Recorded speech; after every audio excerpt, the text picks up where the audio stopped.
እንግዲህ አዲሱ ሳይታችን በደቡብ ወሎ በአምባሰል ወረዳ ጭሳ ላይ ነው እንግዲህ ዛሬ የምንገኘው። ጭሳ ላይ እንግዲህ አሁን ላይ የምንሰራው ቤት ይህ ቤት ነው። ቤቱን የውስጡንም ሁኔታ ላሳያችሁና ምንስ ነው የሚሰራው ምርጉንም እንግዲህ እያያችሁት ነው። ከምን ጀምሮ እስከ ምንስ ድረስ ነው እኛ የምንሰራው እያንዳንዱ በዝርዝር የምነግራችሁ ነው የሚሆነው። አብራችሁ ይቆዩ። አሰላሙ አለይኩም ወራህመቱላሂ ወበረካቱ። ሰላም እንደት ናችሁ ውድ የቻናሌ ቤተሰቦች? ሁሉ ሰላም ሁሉ መልካም ከኔ ጋር አልሐምዱሊላህ ሁሉ ሰላም ነው። እናንተም በያላችሁበት ዓለም ዳርቻ ሰላማችሁ ይብዛልኝ። ውድና የተከበራችሁ ተመልካቾች ዛሬ ደግሞ እንግዲህ በደቡብ ወሎ እንገኛለን። ውጫሌን አለፍ ብለን እንግዲህ ጭሳ ላይ እንገኛለን ማለት ነው። ጭሳ ላይ እንግዲህ አንዲት እህታችንን ቤት ልንሰራ ነው። ቦርድ ነው የሚሰራው። እንግዲህ እሱን ስራ እንግዲህ ዛሬ ጀምረን ወደ ስራ የምንገባ ነው የሚሆነው ማለት ነው። ሌላው ውድ ተመልካቾች ቤቱ እንግዲህ እንደምታዩት አልተለሰነም። ቀጥታ ምንድነው ከለጥፉ ላይ ነው ቻክ የሚሰራው ማለት ነው። በዚህ ዙሪያ ደግሞ በጣም በተለያየ ጊዜ ኮሜንት የጻፋችሁልኝ ነበር። ውስጡ ሳይለሰን ግድግዳው ቻክ መሆን ይችላል ወይ ወይም ግድግዳው ጅብሰም መሰራት ይችላል ወይ እያላችሁ ስትጠይቁኝ ነበር።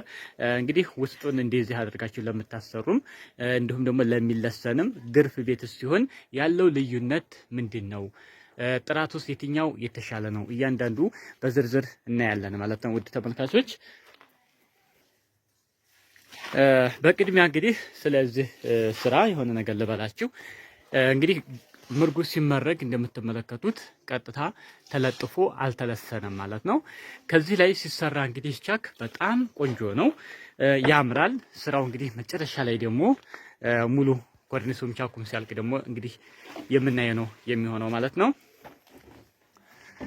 ስለዚህ በልጥፍ ላይ በስነ ስርዓት በደንብ እንደውም የሚያምር ስራ ነው የሚሆነው። ይሰራል። ብዙዎቻችሁ ጥያቄ ስትጠይቁ ስለነበር ነው ማለት ነው። ሳይለሰን እንዲሁ እንደተለጠፈ ጅብሰም ማሰራት ትችላላችሁ ማለት ነው። ግድግዳው እንደዚህ ቻክ መሰራት ይችላል።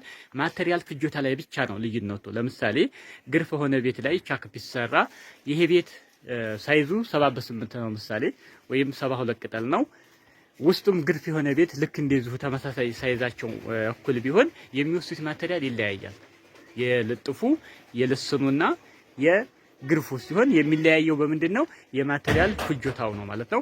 በነገራችን ላይ በስራም ጥራት ቢሆን ከልጥፉ ላይ የሚሰራው እጅግ በጣም ነው የሚያምረው። ያው ማቴሪያል ፍጆታ ይወስዳል እንጂ ወጪ ያስወጣል እንጂ ስራው ጽድት ያለ ስራ ነው የሚሆነው። ታውታላችሁ ይሄንንም በቅርብ ማለት ነው ኢንሻአላህ። ስለዚህ በልዩነታቸው ይሄ ነው። ወደ ልስን ስንሄድ ደግሞ ከዚህ ደግሞ ሻል ይላል ማለት ነው። ከልጥፉ የተሻለ ይሆናል። ስለሚለሰን ሌቭሉን ስለሚጠብቅ ምን ይሆናል? የማቴሪያል ፍጆታው ሙሊቱም የተስተካከለ ስለሚሆን ይቀንሳል ማለት ነው። ይሄ ነው እንግዲህ። ከዚህ በላይ ደግሞ ምን ሲሆን ውስጡ ግርፍ ሲሆን ደግሞ ከዚህ በላይ ማቴሪያሉ ይቀንሳል ማለት ነው። ያላቸው ልዩነት ይሄ ነው። በጥራት ደረጃ ስንሄድ ደግሞ ሁሉም ቆንጆ ናቸው። ልስንም ቢሆን ግዴታ የሚፋፋሩ ቦታዎች አሉ። እነሱን ተፋፍረው ምን ብለው ስለሆነ ቻክ የሚሰራው ያምራል። ይበልጥ ደግሞ በልጥፉ ላይ ሲሆን እጅግ በጣም ልዩ ያደርገዋል። አሪፍ ነው የሚሆነው ማለት ነው። ያን እንግዲህ ያቅማችሁ ጉዳይ ነው። የማቴሪያል ፍጆታው ይሄን ይመስላል። ያላቸው ልዩነት እንግዲህ ማቴሪያልም እንግዲህ እንደምትመለከቱት ይህ ሙሉ እንግዲህ ጅብሰም ነው እንደምትመለከቱት። ከምርት ውጭ እንግዲህ ይሄ ወደ 300 ኪስ እዚህ ጋር ጅብሰም አለ። ይሄ እንግዲህ ለግድግዳ ቻክ ነው ማለት ነው ውድ ተመልካቾች። ቦርዱም ሲሰራ እንግዲህ የምናይ ነው የሚሆነው። እዚህ ጋር ሰጋቱራ አለ። ለዚህ ቤት ጠቅላላ እንግዲህ እስካሁን ድረስ 30 ኩንታል ሰጋቱራ ቀርቧል። ጅብሰም 300 ቀርቧል። መጨረሻ ላይ ደግሞ ምን ያህል ወሰደ የሚለውን የምናይ ነው የሚሆነው ማለት ነው። ሌላው ቦርዱም እንግዲህ እንደምታዩት ተመርቷል። ይሄ ሁሉ የምታዩት ኮርኒሱ ያው ይሄን ይመስላል። አሁን ይሄ መኝታ ቤት ላይ ደግሞ የምታዩት ነው።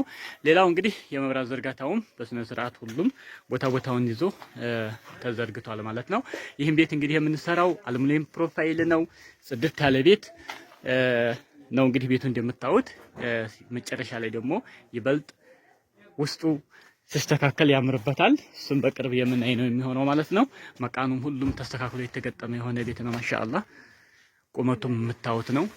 በጣም ረጅም የሆነ ቤት ነው ማሻአላህ። ይሄ እንግዲህ እንደምታዩት በጣም ነው የሚይዘው። ይሄ ተሰነጣጠቀ ምናምን የምታዩት ይሄ የማቴሪያል ፍጆታ እንጂ ስራው በጣም ነው ጽድት የሚለው ማለት ነው። ሌላው ምንድነው ወደ ተመልካቾች ከላይ ገመድ እንደምታዩት ሙሉ ከላይም ያለው የመብራት ዝርጋታው ኮንዲት በኮንዲት መሆን አለበት። ይሄ አንዳንድ ቦታ ላይ ግድግዳው ላይ ብቻ ያለው ኮንዲት እንደዚህ ይወጣና የምታዩቸው እነዚህ ከላይ ያለው ገመዱ ግን ዝም ብሎ የሚታይ መሆን የለበትም።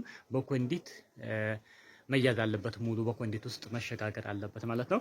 እዚህ ላይ እንግዲህ የዲሽ ገመዱንም እዚህ ጋር አድርገናል። እንደምትመለከቱት እዚህ ጋር የዲሽ ገመድ ያለ ይሄ የተሰነጠቀው ምንድነው ሲመረግ ነው እንግዲህ የመብራት ዝርጋታው የተዘረጋው። ነገር ግን አንዳንድ ቦታዎች የሚያስጨምሩ ስለነበሩ እነዛን ነው ለመጨመር ሲባል ነው ግድግዳ ተሰንጥቆ እንደ አዲስ ቀበራውን ያካሄድ ነው። መጀመሪያ ላይ ለምሳሌ እዚህ ጋር ስትሄዱ ሙሉ ላይ ድረስ አልተሰነጠቀም፣ በስርዓቱ የተቀመጠ ነበር ሲመረግ ኮንዲቱ ማለት ነው። እዚህም ጋር እንደምትመለከቱት እነዚህን ዝቅ የሚለውን ወደ ታች ዝቅ ማድረግ፣ ከፍ የሚለውን ደግሞ ከፍ የማድረግ ስራ እንጂ ኮንዲቱ መጀመሪያውኑ ተጨምሯል። ከላይ ያለውንም እንግዲህ በኮንዲት ሙሉ ለሙሉ ተይዟል፣ የሁሉም ክፍሎች ማለት ነው። ገመዱ ይህን ይመስላል እንግዲህ ያለው ነገር። እንግዲህ ጭሳና አካባቢ ላላችሁ ደግሞ እዚሁ አጋጣሚ እዚሁ አካባቢ እንግዲህ ለዚህ 15 ቀን 20 ቀን ያክል እዚሁ አካባቢ ያለን ማሰራት ለምትፈልጉ እንግዲህ ኮሜንት ላይ በሚቀመጠው ስልክ ቁጥር ማናገር ትችላላችሁ። ይሄን ይመስላል ያለው ስራ ማለት ነው። እታችንም እንግዲህ እነሆ አንድ ብለን ወደ ስራ ገብተናል ከዛሬ እለት ወይም ከዛሬው ቀን ጀምሮ ማለት ነው። ኢንሻአላህ በቅርብ ደግሞ ይሄን ቤት ሙሉ ለሙሉ አጠናቀን የምናስረክብ ይሆናል። ሰሞኑን እጅግ በርካታ የሆኑ የተሰሩ ቤቶች አሉ። ሙሉ መረጃውን ወደ እናንተ የማቀርብላችሁ ነው የሚሆነው። ሌላው በቅርብ ማሰራት ላሰባችሁ ማቴሪያል እየጨመረ ነው። ጅብሰምም ሰጋቱራ ራሱ የ150 ብር ጭማሪ ያሳይቷል። ቃጫም እንደዚሁ የመብራት ገመድም በጣም ጨምሯል መልሶ። ስለዚህ ፈጥናችሁ በቅርብ ለምታሰሩ ወደ ስራ ብትገቡ አሪፍ ነው ማለት ነው። እቃዎች ነክቶ እንግዲህ ጭማሪ ነው እያሳየ ያለው።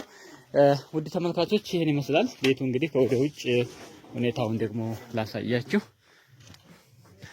እንጨት እንግዲህ ያስፈልጋል እንደምላችሁ።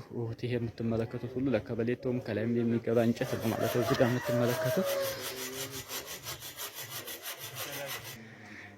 ውድ ተመልካቾች ቤቱ እንግዲህ ክብ ቤት ነው እንደምታዩት። የውጭ ሁኔታ ይሄን ይመስላል። ከጀርባ በኩል ነው ሻወር ጨምሮ 5 ክላስ የሆነ ቤት ነው ማለት ነው። ይሄን ይመስላል እንግዲህ በቅርብ ደግሞ ይሄን ቤት አጠናቀን የምናስረክብ ይሆናል። ሙሉ መረጃውንም ወደ እናንተ የምናቀርብላችሁ ይሆናል። የሚሰራውንም ስራ የምታዩት ይሆናል ማለት ነው ኢንሻአላህ። ስለዚህ በቅርብ ጠብቁን ማለት ነው። በሌላ ቪዲዮ እስከምንገናኝ በያላችሁበት ዓለም ዳርቻ ሰላማችሁ ይብዛልን። ወሰላሙ አለይኩም ወራህመቱላህ ወበረካቱ።